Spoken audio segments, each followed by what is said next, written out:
자, 오늘 이슈되고 있는 종목들 살펴보는 시간 이어봅니다. 자, 일단 오늘 코롱 인더우, 우선주 중에는 좀 드물게 코롱 인더우가 이슈가 되고 있습니다. 그래서 코롱 인더우 한번 살펴볼 거고요. 그리고 우선주뿐만 아니라 이제 HLB 같은 경우도 오늘 화제가 되고 있죠. 그리고 덱스터, 최근에 오징어 게임 때문에 더 부각이 되는 것 같은데, 저희가 덱스터를 6,000원일 때 이거 김유하 감독을 믿어서가 아니라 한국의 뭐 신과 함께 같은 이런 영화들이 이제 제작되는 환경이 굉장히 좀 열악했는데, 여기에 VR 컨텐츠와 또 앞으로 좀 더 메타버스 세계관이라든지 아니면 다양한 컨텐츠로 빠져들어가는 그런 관점에서 봤을 때 작년에 굉장히 전망이 좋다라는 말씀드렸는데, 저도 뭐 그 정도 보고 말씀을 드리긴 했었어요. 그죠? 이때니까. 근데 이게 지금 2만대 여기까지 이렇게 단기간에 보진 않았는데 하여간 많이 올라왔습니다. 자, 관련해서도 말씀드리겠습니다. 자, 코롱 인더 우 먼저 보시죠. 자, 코롱 인더가 있고요. 코롱 인더 우가 있습니다. 코롱 인더 우가 지금 저희 주 종목이고, 얘가 굉장히 이슈 아닌 이슈가 또 이어지고 있어요. 그래서 우선주와의 차별점을 좀 말씀을 드리고자 합니다. 자, 일단 먼저 차트적인 부분부터 보시면 이평 정비열이 아주 잘 깔려 있는 모습이고, 우상향으로 모두 다 상당 기울어져 있는 각도를 유지하고 있죠. 단기적으로 다소 오버슈팅이 좀 나왔고, 이에 따른 조정 구간이 들어갔으나 현재 62평타하고 안정적으로 횡보를 이어갑니다. 주가적인 수렴 패턴으로 좀 볼 수 있고요. 횡보를 좀 이어가다가 터질 수 있는 가능성 배제할 수 없죠. 그래서 현 구간 나쁘지 않습니다. 자, 그럼 우선주와의 차이는 무엇인가? 아주 간단히 한번 살펴봅니다. 자, 일단 보통주가 있고요. 저희가 보통 거래하는 종목들 보통주가 있고요. 그리고 우선주가 있습니다. 보통주 같은 경우는 이제 주주 참여권, 의결권, 행사권이 있습니다. 그렇기 때문에 뭐 주주로서 뭐 주총이라든지 이런 게 열리면 언제든지 가실 수가 있어요. 그래서 거기서 뭐 상품도 받아보실 수 있고 그냥 뭐라고 떠드나 들어보실 수도 있습니다. 반대로 우선주 같은 경우는 의결 참여권 이런 게 없습니다. 주주 참여권이 없기 때문에 그럼 얘는 대신 다른 거에 우선한다 해서 우선주인데, 무엇을 우선하느냐? 배당금에 우선합니다. 배당금을 조금 더 본주보다 많이 받을 수 있는 장점이 있고요. 반대로 보통주 같은 경우는 배당금이 조금 우선주보다는 좀 적다라고 볼 수 있죠. 그 부분의 차이가 있고, 뭐 추가적인 차이를 좀 보자면 뭐 코롱 인더우 같은 경우는 그렇게 차이가 안 나는데, 좀 더 기업의 규모가 작다면 우선주가 좀 더 작전이 많이 이어지면서 급등하고 급락하는 그런 패턴이 나타나고요. 그리고 우선주가 아무래도 가격이 싸다거나 뭐 그럴 때 접근이 또 가능합니다. 뭐 가격이 좀 저렴할 수 있죠. 네, 가격대가. 또 반대 의미로 또 가격이 저렴할 수도 있는데, 예를 들어 우선주는 보통주를 추종합니다. 근데 우선주의 가격이 너무 낮아요. 이 갭이 너무 큽니다. 그러면 우선주가 싸다 해서 들어갈 수도 있는 부분이죠. 해서 그 부분 체크를 좀 해주시면 되겠습니다. 자, 코오롱 인더 간단하게 한번 살펴볼 텐데요. 시총이 2조가 넘어가는 대형 기업이고, 현재 뭐 다양한 내용들이 좀 나와 있습니다. 해가지고 코오롱만 봤을 때 뭐 내용들이 자회사 머티리얼 주식 36만 7천 주 장외 매수했다 이런 것도 있고요.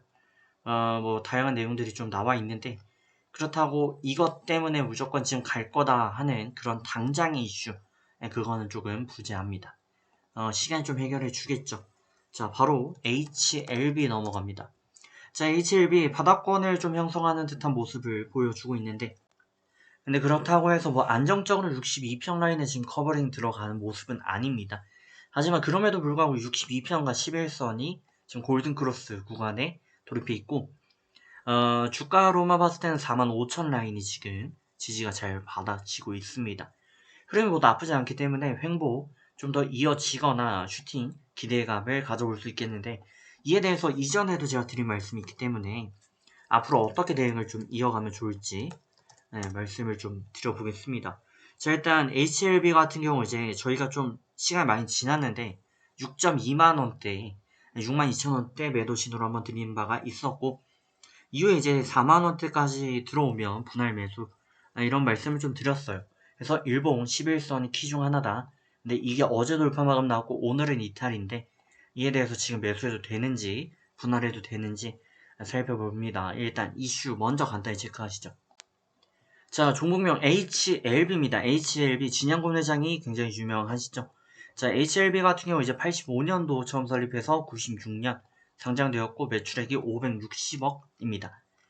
자, 시총을 보시면 5조가 넘습니다. 그만큼 미래 가치가 선반영돼서 굉장히 좋은 흐름을 이어가고 있었다라고 볼 수 있습니다. 뭐 지금 당장 이슈되는 거는 뭐 ESG 경영위원회 신설. 근데 이거는 뭐 투자자 입장에서 그렇게 이슈가 되는 것 같진 않고요. 나노젠, 베트남 나노젠 관련주 뭐 이런 내용들은 좀 이슈가 될 것 같습니다. 또 리보세라닙 여성한 분야에서 성과 확인했다. 이런 내용들도 저희가 이슈로 또 향후 상승 동력으로 기대를 하고 있는 거죠. 자, 그럼 앞으로 어떻게 대응을 이어가면 좋을까요? 일단 뭐 첫 번째로 1차 접근은 가능하다라는 말씀을 좀 드립니다. 골든크로스 구간에 돌입을 했고 진입을 했고 4만대까지 밀린 건 사실이기 때문에 예를 들어서 100만원을 매수하려고 한다라고 하신다면 50 정도는 지금 들어가도 되는 1차 매수 포인트는 들어왔다라고 볼 수 있어요. 하지만 좀 더 안정적인 타이밍이 확실하게 좀 확고하게 형성이 되려면 22편까지 좀 봐야 될 것 같아요. 11선이 생각보다 강한 저항 라인으로서 자리를 못 잡았어요. 그래서 22평을 더 보시고요. 22평까지 크로스가 나오면 2차 나머지 매수가 가능하다라는 말씀을 드립니다. 단기적인 지표는 저희가 뭐 체크할 수 있는 포인트가 많이 없습니다. 왜냐면 단기적으로 무브먼트가 강하지 않기 때문에 일봉을 기준으로 좀 말씀드립니다. 자, 그러면 이제 마지막으로 저희 살펴볼 종목이 덱스터. 덱스터 저희가 굉장히 애정했던 종목 중 하나였고 지금도 흐름이 굉장히 좋게 이어지고 있습니다. 단기적인 흐름을 봤을 때 저희가 눈여겨볼 수 있는 포인트는 뭐 여러 가지가 있는데 일단은 뭐 중장기적으로 2평 라인에 대한 지지 흐름이 강력하다. 장기적으로 봤을 때는 보시는 것처럼 이 사이클 속에서 62평을 이탈하지 않는 흐름이고요. 이 62평 대응에 대해서는 옛날부터 말씀을 좀 드려왔죠. 그래서 6월달인가요? 5월달 이때 돌파 마감 후 8,000대부터 지속적으로 이탈을 하지 않고 지지해 오고 있기 때문에 중요한 지지 구간이고 단기적으로는 11선을 굉장히 잘 커버해주고 있어요. 그래서 장중에 뭐 터치 정도 나올지 몰라도 결과론적으로는 반등하는 이런 흐름을 연출하고 있기 때문에 주요 구간으로 자리매김하고 있다 볼 수 있습니다. 그래서 뭐 이 정도면 히트가 좀 많이 된 것 같긴 합니다만 일단 기업 이슈 보고 좀 더 확실하게 말씀드리겠습니다. 자, 종목명 덱스터입니다. 덱스터 하면 가장 유명한 게 이제 신과 함께 그런 내용들이 있을 겁니다. 자, 시총 같은 경우 이제 4,800억대를 기록하고 있고요. 얼마 전까지만 해도 뭐 선익시스템, 한빛소프트 이런 기업들에 비해 다소 저평가를 좀 받는 거 아닌가 그런 말씀도 제 영상으로 이렇게 드린 바가 있었던 기업입니다. 현재는 보시는 것처럼 뭐 와이넌 미디어와의 MOU 체결 내용이 있고요.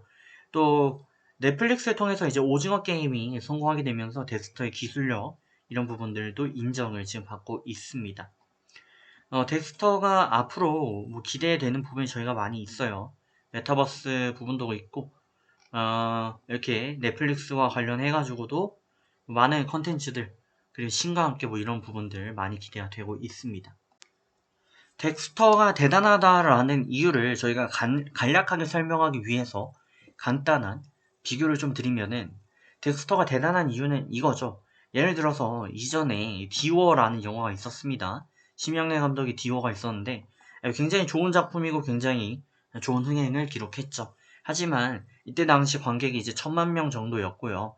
뭐 대략 1,000억 정도의 제작비가 들어갔는데 이걸 다 회수하지 못했다 뭐 이런 내용이었어요.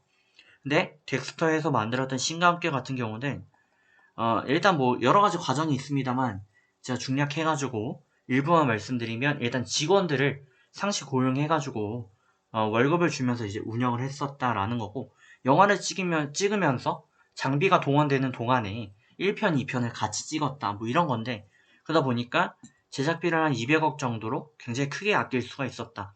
그래서 고퀄리티의 영화를 1,000억을 주고 만들어야만 했던 해외 혹은 뭐 과거 시절과 달리 이제는 다소 좀 적은 돈의 비용만 들어가고도 만들 수 있다라는 게 굉장한 덱스터의 장점이었습니다.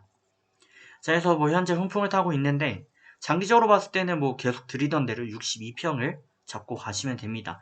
다만 이제 62평에서 주가가 멀어지면 멀어질수록 갭이 생긴다는 거고, 그 말은 그만큼의 버블이 좀 생긴다 라고 볼 수는 있어요. 그래서 보시면은 뭐 이때도 이만큼 벌어졌었죠. 이런 부분들은 좀 캐치해 주시면 좋을 것 같고, 단기적으로 그럼 대응 어떻게 해야 되느냐. 단기적으로 지금 11선 잘 받쳐주고 있죠. 그래서 일본 기준 11선과 중장기 대응 60일선 잡고 이탈 마감하지 않으면 홀딩 접근해 보시면 좋을 것 같습니다. 자, 좋은 결과 만들어 가시고요. 저는 좀 이따가 추천 시간으로 뵙도록 하겠습니다.